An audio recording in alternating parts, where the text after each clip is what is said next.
अच्छा सा लड़का व अच्छा परिवार देखकर उसका विवाह कर दिया गया और वे अपने ससुराल आ गई। ससुराल में इतना बड़ा परिवार तो नहीं था, फिर भी सास ससुर देवर ननद सभी लोग थे। उस परिवार की बेटी सपना भी परिवार में सभी की लाडली थी। अपनी भाभी के आने के साथ उसे ऐसा लगने लगा मानो उसे एक बड़ी बहन मिल गई हो। वह बहुत ही प्यार से अपनी भाभी के साथ रहती थी। लता भी उसके साथ उतने ही प्यार से पेश आती थी। सपना अपने पापा का बहुत ही ज़्यादा ख्याल रखती थी। अपने पापा का हर काम करना उसे बेहद ही पसंद था। जब वह नहाने जाते तो उनके कपड़े उनसे पहले ही बाथरूम में रख दिए जाते। जब वह नहाकर बाहर निकलते तो सपना हैंगर में पैंट शर्ट इस्त्री करके तैयार रखती थी।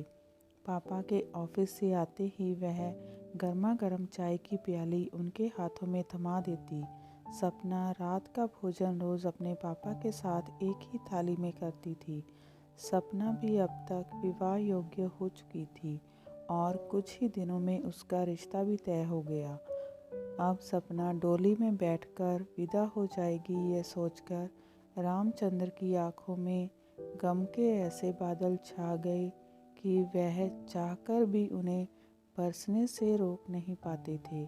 उन्हें लगता था कि सपना के जाने के बाद घर कितना सूना हो जाएगा। उनका इतना ज़्यादा ख्याल कौन रखेगा? वह उसके बिना कैसे रह पाएंगे? यह सभी ख्याल उनकी रातों की नींद उड़ा चुके थे। एक दिन सपना ने अपने पापा से कहा, पापा मैं शादी नहीं करूँगी। रामचंद्र चौंक गए। क्या हुआ सपना? ऐसा क्यों बोल रही है बेटा? पापा मैं आपके बिना रहने की कल्पना मात्र से ही सिहर जाती हूँ। मैं आपसे दूर नहीं जाऊँगी, फिर मेरे पापा का ख्याल कौन रखेगा? सपना बेटा, हर एक बेटी को एक ना एक दिन विवाह के बंधन में बंधकर ससुराल तो जाना ही पड़ता है। इसका कोई दूसरा रास्ता नहीं है। आखिरकार सपना का विवाह संपन्न हो गया। विदाई के समय सपना जब भी अपने पापा की तरफ आंख उठाकर देखती, उनकी आंखें बिना बोले ही सब कुछ कह देती।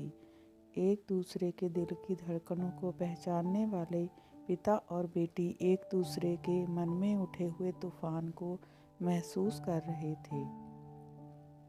जाते वक्त सपना अपने पापा से लिपट कर फूट फूट कर रो रही थी।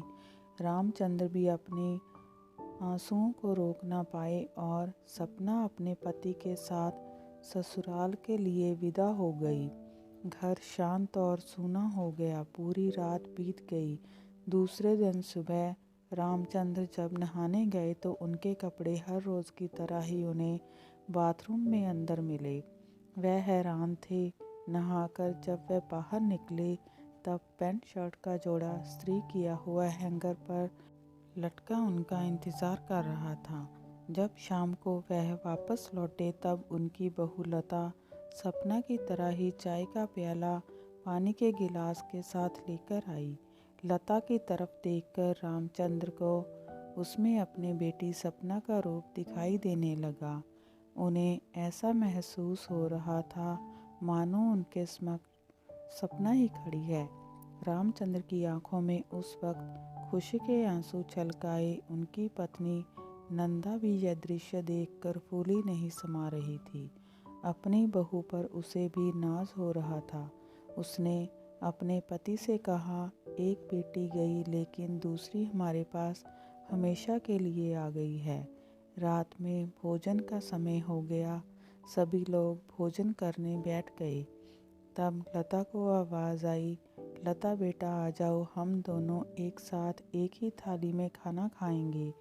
लता आश्चर्यचकित रह गई। वह आई और अपने पिता के पास बैठ गई। रामचंद्र ने अपनी थाली से रोटी का पहला कौर उठाकर अपने हाथों से प्यार के साथ उसे खिलाया और कहा, लता बेटा, आज से हम दोनों हर रोज़ साथ में खाना खाएंगे।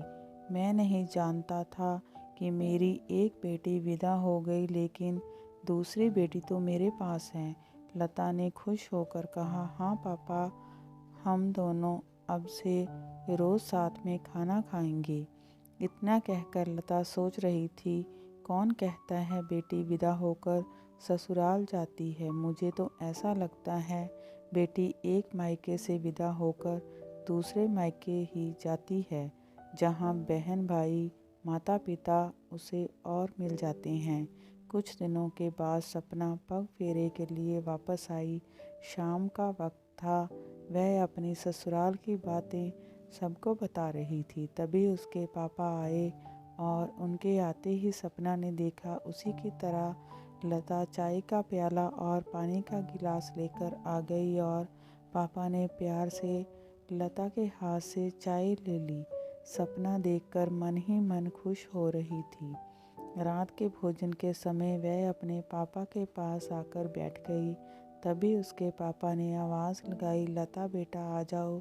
आज रामचंद्र ने एक तरफ लता और दूसरी तरफ सपना, दोनों ही उनके साथ खाना खा रहे थे। आज यह दृश्य देखकर सपना बेफिक्र थी कि उसके पापा का ख्याल रखने के लिए उसकी भाभी हैं, जो पापा को कभी दुखी नहीं होने देंगी और उसकी कमी हमेशा पूरी करती रहेंगी।